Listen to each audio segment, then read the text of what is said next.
That was She me. said do burp, not do a burp. That was me. Mm-hmm. Bill, were you eating something in the break that would make you burp? No, I drank some water. Just a little bit of water. See, he's got the moves. I could just swallow some air and then burp. Yeah, doesn't work for me. Congratulations. Thanks. Not you, him. Thanks. I got to give credit where credit is due. DEW. So, yeah, the number one source of stolen guns in the United States is from people's cars. That makes sense. Well, and when my car got broken into when I very first moved to New York, that's what most people were saying. When I was like, they're looking for guns. Yeah, when I was like, there's nothing in here. Like they didn't steal my candy, they didn't steal my $200 pair of shoes, and everybody was like, yeah, they're probably either looking for money or guns. Yeah, which didn't even dawn on me. I had somebody break into my car. They were looking for lawyers, guns, and money. Which did they find? They didn't find anything because I don't keep anything in my car. You don't keep your lawyer in your car? No, well, in the trunk occasionally, but that's it's by her request. Yeah, so they're like, these guns are going. Lady lawyer. What'll they think of next? You know, you are one, so. I am, but a I'm frontier lawyer. Yes. I'm from a time when women had more rights. Right, yes, the Old West. That's Right. true. Yep, there were a lot of ladies More getting law degrees privileges. back then. Mhm. More privileges, yes. Uh-huh. Yeah, well, God bless. If only we could go back, when people say they want to make this country great again, I have no idea what they're talking about, but maybe that's what they're talking about. Maybe they're talking about back when lady lawyers could rule the Old West. Might be something to think about. You haven't let your law license lapse, have you, there in New York State? Not yet. Are you still licensed to practice? You take the bar there, the state bar. And She can't be near a bar, Bill. She's sober. Thanks, Bill. He's so inconsiderate. He doesn't, the, even care. He doesn't the want you to lawyer stay. bar. He doesn't even care. The law bar. It's a law bar. Gotta be a law bar. Yeah, okay. I explained it just fine. Did you? Did you, though? Yeah. 'Cause okay. Anyway, the rate of guns stolen from cars has tripled over the past decade. So they say they're the largest source of stolen guns in the U.S. Are just from people's cars. I know. A lot of them turn up at crime scenes. Yeah, I have a friend that had his gun stolen from his car. He was like, "Why are you keeping What it in was my he car?" packing? It was in a glove box or under the seat? I think it was or- under the seat. Yeah, under the seat. Yep. I guess because what? What's the thought? You never know when you're going to need it Yep. in your car. Mm-hmm. Yeah. You know, if somebody cuts you off, you need to be able to shoot them. Yep, you got to be able to fire back. You got to let them know what's going on, homie. What do you mean? You didn't use your turn signal. Take that. A gun taken from an unlocked car in Riverside, Florida was used to kill a 27-year-old Coast Guard member trying to stop a car burglary.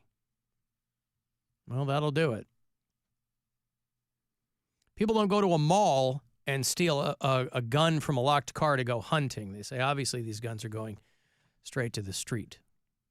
The streets! But they're stealing from these responsible gun owners. Well, yes. Mm-hmm. People who put them in a glove box that can't be locked. In a car that's not locked. In a car that's not. Well, I mean, I have to think that the car itself is locked. I would have to think that even if you're kind of willy-nilly with your gun, I'm just surprised that people leave them in their car because people who think they need a gun all the time, they're terrified to not have it on their person. So maybe they're strapped and they've got one in the car. I don't know. I was watching the coverage of that. They caught that kid that was going to go into a church and shoot up First Communion. Do you see that? No, I didn't see that. In Louisiana? I did not see that. Some kid who went through the back. This is in Abbeville, Louisiana, and it's a Sunday, and so church is full. Is a Catholic church. Church is full because all these little kids are getting ready to take their first communion, which I did as a little Catholic boy. You take your first communion. That's when they put zombie Jesus on your tongue. And they tell you what's up. Yeah.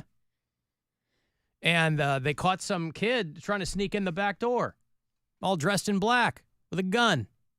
Sacred of Spaces. At St. Mary Magdalene Church in Abbeville, Louisiana, 60 children were poised to take their first communion Saturday. That this sacrament, When suddenly a man approaches the priest, whispering in his ear. Holy Mary. Moments later, Father Nicholas... The guy goes up to the priest like Andy Card did to Bush when he was reading to the class on 9/11. He like just whispers in his ear, and the guy's like, hey, everybody, grab your kids. Dupree abruptly stops the service as chaos erupts. According to church officials, a suspicious person opened the back door. Members immediately confronted him and led him outside, calling police. Authorities say he was armed with a gun. Inside, the video shows clergy members ducking for cover, altar servers scrambling to safety as police rush in, guns drawn, checking for any additional threat. Just get a hold of your child, go slowly. The suspect was a 16-year-old white male, police say, dressed in all black. He was arrested, then taken to a hospital for mental evaluation. A white charged male? with terrorizing What? and 2 counts of juvenile white gun kid? possession. What? Incredibly, police say there were no Going in back of a injuries. church to kill. What? But at today's service, the scars were clear. So anyway, that's good news. Yeah. That somebody saw this dude walk in the back. Imagine that. You turn on the news, they're like, a church full of children at their first communion. I'm not worried about guns in school. You know what I'm waiting for? Guns in church.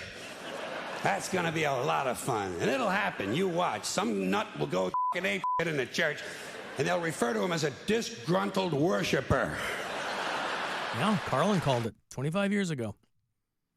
Oh, By the we way, have plenty of church shootings. There's been a lot. Guns, guns, guns. I get one of those word of the day emails, you know. You know what my word was today? What's that? Gruntled. Not disgruntled. We always use gruntled. I thought gruntled was a made-up word for a joke. No? How come you'll never meet anybody who's gruntled? I didn't know it was a real word. You ever heard anyone use that word? Maybe tomorrow you'll get whelmed. Yeah. Is that a word too? Probably. Yeah. See, what's your word of the day email called? Because mine is called Word Genius, and mine today was prepossessive. You don't even know what it was, Mary. Prepossessing. Okay. That was my word today. Well, there's 9/10 of the law. So I'm saying I didn't know there was more than one word of the day email you could. Oh, I'm sure there's subscribe to. plenty. Yeah, there's hundreds. What is mine called? Mine's called Word Genius. Word Daily is mine. Ah. Yeah. Yesterday it was largesse. That one I already knew. But a lot of these so when I get gruntled, Yeah. I was like, wow. Now. Oh, you know what mine was the other day I meant to tell you? Yesterday. Regalia. Hey. That's an Alan word. Well, the guy called with a great Yeah. word. Full Love regalia. regalia. Uh-huh. Sure. Full regalia. Mm-hmm. You can't half-ass regalia. Yeah, so gruntled. Love it. Have to work that into something. But again, that's a word. If I had heard someone use it, I would have chuckled. Challenge it in Scrabble. Yeah. Is gruntled the opposite of disgruntled, is what it says. The word initially meant to grumble. And, yeah. So disgruntled worshipers. Good news, by the way, and I can't believe it. I was reading the story this morning that they are Red Lobster. You know, they've been talking for a while now that they're declaring bankruptcy or whatever, that whole... Because of Shrimp Fest. Shrimp Fest. It did, by their own admission. They're like, we were just trying to get more people into the stores, and so we took a gamble, and it didn't work. We said, hey, unlimited shrimp, because I think they used to do it once or twice a year, and then they did it all the time. Mm-hmm. And they were like, yeah, endless shrimp, $25. Forever. Yeah, well, that was, before that, it was like 10 or something, $20. Then they tried to bump it up. But they were like, we took a gamble, and we lost. We were just trying to get more bodies in our restaurants thinking, oh, when they get in there, they'll look at the menu and they'll go, oh, let's see, crab. No, people are walking in for the cheapo shrimp you told them they'll sell you. Yeah, so they were losing a lot of money over that. But today, they released this list of all the Red Lobsters that they're closing in the United States, and there's a lot of them. Not one in Ohio. Why would they? Why would they close them in Ohio? People are going to them in Ohio, brother. Well, people are going to them everywhere, but just not enough. You think Ohio's not going to eat Red Lobster out of house and home? That's a good. I get what you're saying. Good. It's good news. I don't know how many Red Lobsters remain in Northeast Ohio, but none of them. There's Great Northern. I think that's the only one I know is Great Northern. There's Parma. Parma. There's a Strongsville one. Strongsville. They're all staying open. Yep. Illinois, Florida, California, whole bunch of them. Pennsylvania, Virginia, not a one in Ohio. So here you are sitting back, and let's say you're a Red Lobster fan from way back, right? And you're sitting there and you're seeing these stories, and you're just getting increasingly nervous because you're thinking shrimp. Because wait, what? I instead of calling a girl a butterface. Oh, okay. I said that she's like shrimp, better without the head. Something like that. But then it makes it sound like yeah. I see. Yeah, but like it's just kind of. She's better without her head because her head is ugly. A little busted, yeah. Ah.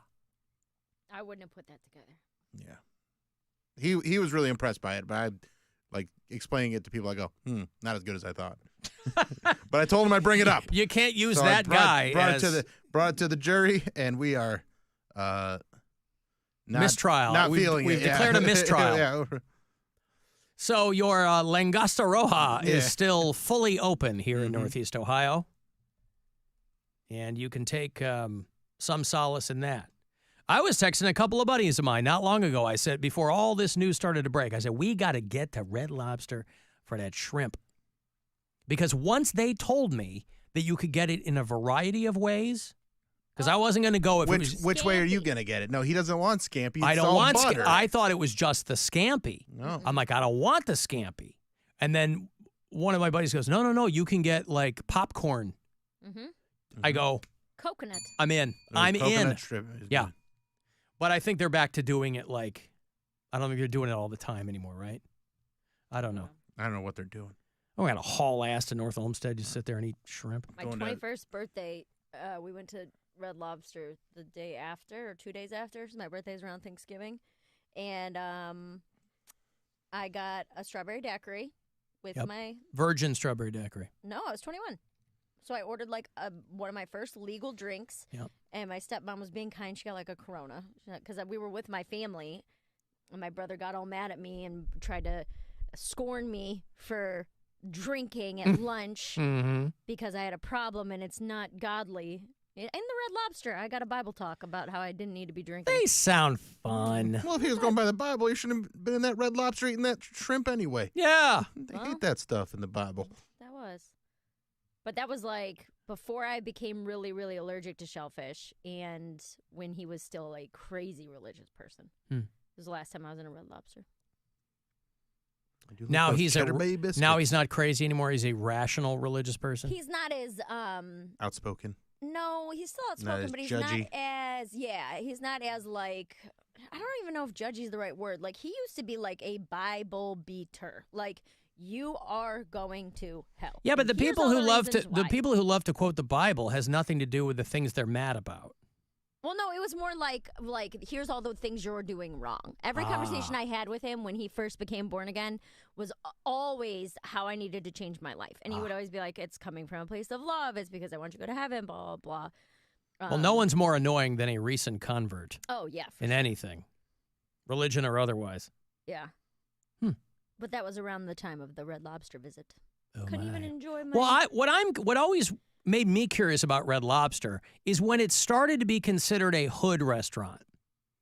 Because the Red Lobsters that I knew would not have fit that bill. Like when I was a kid, you went to Red Lobster and it was somewhere along the line though, People are like, "Oh, Red Lobster, I don't go in there," because I'm like, "What are you talking about? It's Red Lobster." It's when it became more affordable. I don't know about hood necessarily, but it definitely was like a marketed toward people with lower incomes. Because Was it? My family could never really afford to eat there. Like Red Lobster was like, if you were going to Red Lobster for dinner, that was an event. Well, that's what I mean. When did it become the other thing where they were? No, what I'm saying is that for like my family, a lower income family, it was a big deal to go to Red Lobster. And then it slowly became more and more affordable, and it wasn't as big of a deal anymore. Because it wasn't like, oh, this is an unattainable price for 3 people or a family to eat. Now they have $20 endless shrimp or $10 endless shrimp. Right. John Armstrong, a comedian in Cleveland, has a good explanation of this. I wish I could remember exactly how it went. No, he's talking about becoming a Republican. He was saying his thing is about how black people are actually Republicans because they don't care about the environment and they're super religious. But he says what we need to do is turn the GOP into a Red Lobster in the 90s. Right, and because black people did love going to Red Lobster in the 90s. Yeah. But me and him have had like an actual discussion. I was like, hey, explain that all to me. Like in the car one time. In the car. Yeah. Hey, Leslie. Hi, guys. Hi. I missed you. What's up? So to take it back for a brief moment to word nerd stuff, I know that you were talking about gruntled and being whelmed. I have a word that is synonymous with allocate, as in you're making tiny portions of things. In the science community, you make something called an aliquot, which is just the scientific word for allocating samples. And I had a jerk of an ex-boyfriend years ago try to correct me and be like, I think you have the word wrong. And it's like, no.